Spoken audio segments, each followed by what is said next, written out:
liquid staking derivatives panel. We have Adam from SSV, Pol from Dappnode, Simon from Voltz, and Thorsten from EthStaker.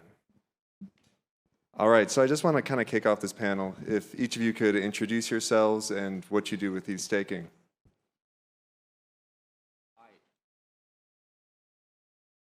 Now, great. I'm Thorsten, or on Discord, Yorick, with the EthStaker organization. We really are an educational resource to help onboard people to solo stake or run their own nodes. We are proudly irrational actors. We do think this is rational. Full disclosure, I am also a member of the Rocket Pool ODAO and a Lido node operator and a Stakewise node operator. So if you hear me see things and you suspect bias, that's where it would come from. Hey, so I'm Simon. I'm the co-founder and CEO of Voltz Labs. And what we've built is Voltz Protocol, which is the first ever interest rate swap AMM in DeFi. And for anyone who's not familiar with interest rate swaps, it might sound a little bit dry, but it's actually the biggest market in the whole of traditional finance. In fact, it's cartoonishly large. There's around a quadrillion of notional traded each year in TradFi IRS. And until we built Voltz, that number was in DeFi was 0. But as of today, we've done about 6 billion in volume.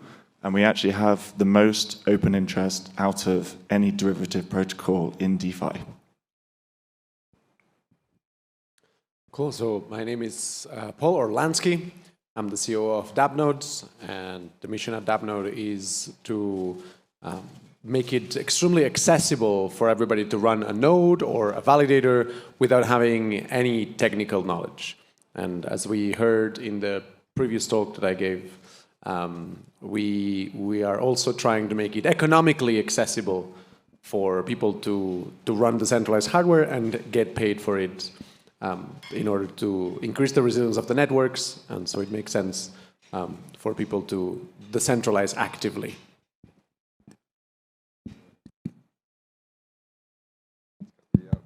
There you go. So my name is Adam. I'm working on a project called SSV Network. Basically, we're building a technology called DVT. DVT stands for Distributed Validator Technology. The idea behind DVT is instead of having one machine running your validator, you can split that machine into 4 different or 7 or 10. Depends on the level of decentralization and distribution you want to go to.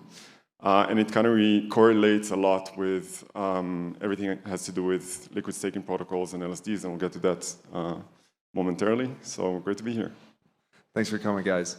So I want to kick it off and ask you guys, so decentralization is a spectrum. Nothing's completely decentralized, nothing's completely centralized. When it comes to liquid staking, what can be done to increase decentralization? Anybody can talk. It's an open mic. So let's look at liquid staking right now. So as you say, it is a spectrum. So I tend to speak about Lido as a centralized actor, but the truth is, it does have 29 operators. 29 operators. So when you stake with Dappnode, there's a certain amount of decentralization that happens there because the ETH gets distributed among these 29 operators, right?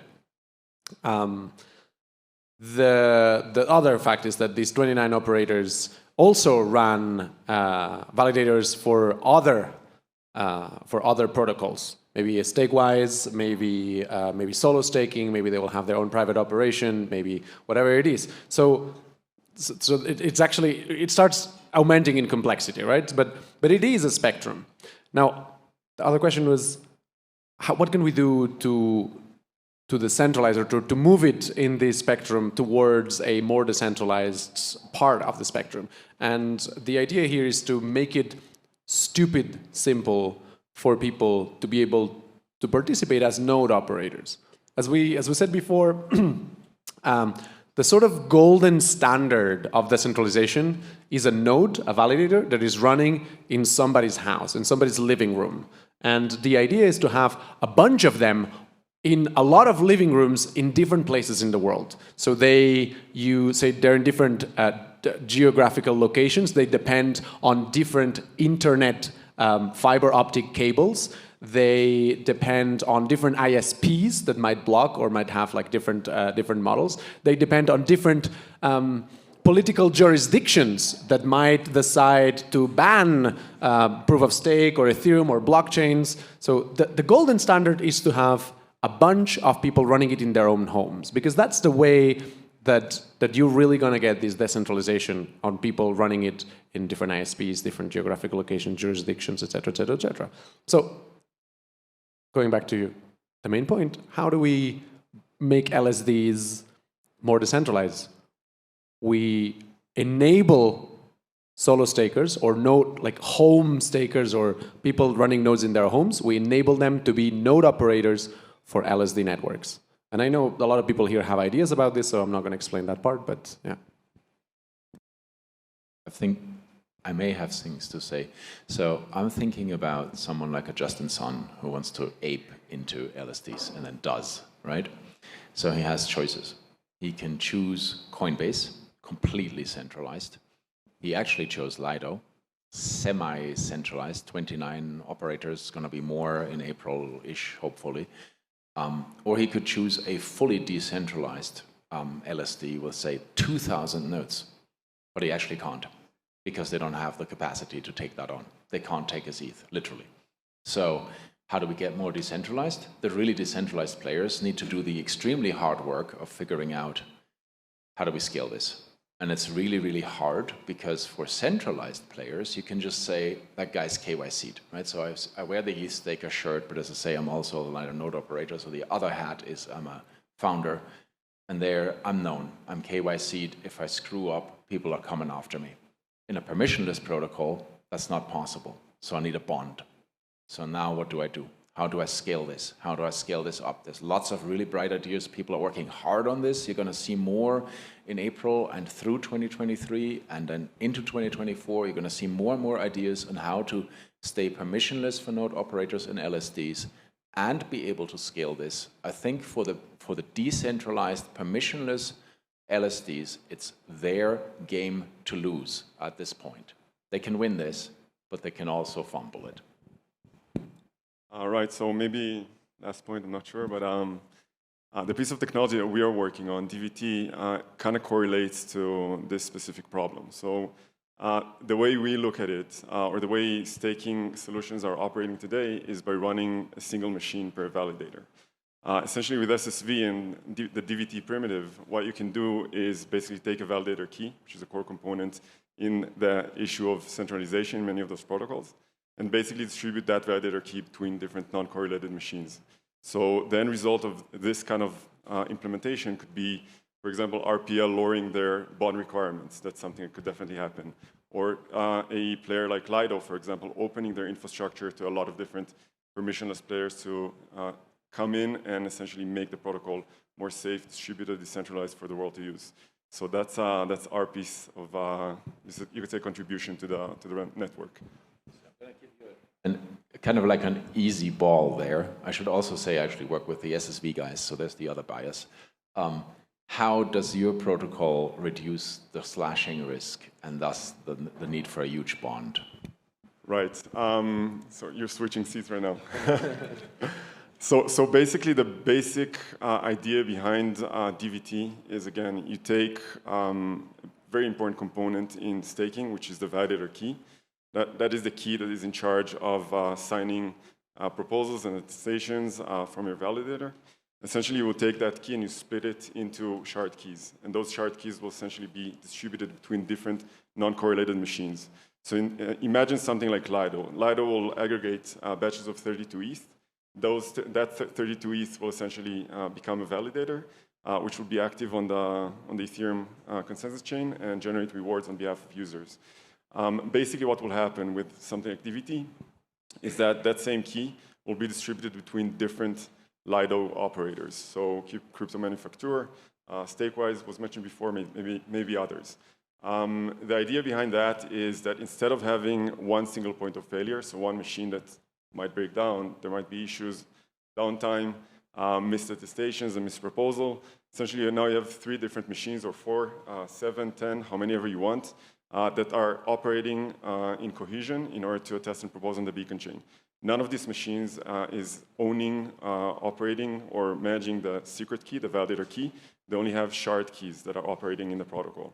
So this is essentially an added layer of security, and it allows for more operators to join in, and it allows more fault tolerance. So imagine having an operator set of known companies in the space, like you mentioned, but then you want to open your validator set to a Dappnode machine, right? So that's definitely something you can do with DVT without the added risk of staking with someone or with a machine that you are not fully familiar with. That's basically the idea behind that. Thank you, guys. I have a question for you, Simon. So there's a lot of risks to liquid staking when you give your ETH to somebody else. It's no longer yours. There's differences in rates, etc. What can be done from the user's perspective to ensure that they have some security with liquid stake? Yeah, so I guess this kind of comes back to why is Voltz an interest rate swap protocol on a panel talking about liquid staking? So what you can do with Voltz is you can basically sell away variable rates of return in exchange for fixed rates of return. And what that effectively does is it removes the financial risk associated with either a liquid staking derivative, or actually, if you're a single node operator, actually removes the potential variability associated with your returns. And then I guess coming back to the point that you were trying to make, or making before, around how do we get it to, how do we decentralize Ethereum such that we have lots of single node operators in different households all across the world? Well, the headline there really is you've got to just reduce the barriers for a single node operator setting up a node. And one of those barriers is actually the financial uncertainty. Because as a single node operator, actually, you have a huge variance in your potential returns, depending on whether or not you get selected to validate a block. And what we're seeing right now at Voltz, which is super interesting, is there's a whole bunch of teams who are building infrastructure to help single node operators get up and running. And what they're actually wanting to do is they're wanting to integrate an interest rate swap into that infrastructure such that a single node operator could actually, if they want to remove the financial uncertainty, they can essentially just switch that on, so to speak, and just get guaranteed fixed yield over a period of time from running their node, which is pretty cool. Great, thank you. So just to be cautious of time, I think we have time for one more question. So briefly, guys, LSDs, liquid staking derivatives, is a relatively new thing. Where do you think this will be in 5, maybe even 10 years, considering everything that's on the playing field now? In brief, please. I'll start. Right, so the obvious thing, and I think that's what Yurik wants me to say, is that I think LSDs predominantly are going to operate on DVT. So that's, I think, it's an inevitability in the space. And we are going to go live on mainnet probably in 3 months from today, more or less. And we are working with a lot of LSD protocols in order to basically make sure they are distributed and as decentralized as possible all across the stack. So this is definitely something we're working on, and I think in the next 2-3 years from today, it's going to be probably a DVT-based world. Like the LSD world is going to be DVT-based, more or less. So one of the things that I think is going to be that it's going to enable an entire new industry or an entire new space for people to participate in these networks, to participate and earn from these networks without the complexity that we have right now. I see LSDs as enabling different ways of donations, for example, different ways of participating and empowering communities. What we're doing now with Dappnode and the EF is that we're trying to create an LSD that will be exclusive for the countries in Latin America, for the community, the ETH Kipu or the ETH Latam, right? So these people will operate their nodes, will operate their Dappnodes because it makes it extremely simple. They don't even need technical knowledge. And people can input their ETH into that particular LSD, receive a return for it, while half of the returns go into funding the development of the Ethereum ecosystem into Latin America, for example, or in the places where these nodes are. This could be we're piloting this in Latin America, but this is a replicable model that we can use in several countries in the world. The second thing that it will enable is that people will be able to have money-making machines in their homes, that they don't we can abstract away all the complexity, and they could, for example, buy a piece of hardware like a Dappnode, plug it into their routers, and all the complexity on how this Dappnode is generating any revenue, how this machine is generating any revenue, will be abstracted away and can be brought to smart contracts, can be brought to different protocols, and people will just need to look into their apps and see their balances go up as long as, and maintain this machine, have this machine fueled with power and internet, and will be able to promote this next level of decentralization, right? So I actually come at this predominantly from a DeFi perspective. And what's really exciting for me is that post-merge, all of a sudden we've got an asset, the most ubiquitous asset in the whole of DeFi, ETH, which all of a sudden can generate 4 to 5% yield on a sustainable basis, pretty much forever. And to have to have that change where all of a sudden ETH can be productive in terms of just generating yield for all of the protocols that exist in DeFi today, and for all of the people that use those protocols. Actually, what I'm super excited about is the type of innovation that will start to come off the back of that, whether that even be stuff like self-repaying loans. So if you have margin ETH against that, it could be paying itself down over time, or even other stuff that we haven't even thought of yet. But the fact that there is that sudden shift where we now have kind of ETH, the potential for all ETH in DeFi to be productive and generating sustainable yield, it just massively opens the door to a whole lot of innovation. Thank you. I agree. Maybe the number, I'm thinking 3.5 to 4, but 4 to 5 would be nice. So I think we will have certainty in 5 years. We are currently really worried about regulatory certainty. We're seeing people like Kraken being taken down. We don't know who's next. We're using the words liquid staking derivative, and then we're saying we don't need to be regulated, which feels a little bit mad, to be honest. I'm a techie. I run Kubernetes and Docker. I know nothing about regulation other than I expect it to come. So I expect in 5 years we will have regulatory certainty. We will have actors that are regulated, and where, as a staker, I can be certain that I won't get rugged by the regulator, and we won't have this uncertainty that we have now. Great. Thanks, guys. Adam, Pol, Simon, Thorsten, thank you for joining us today. Thank you.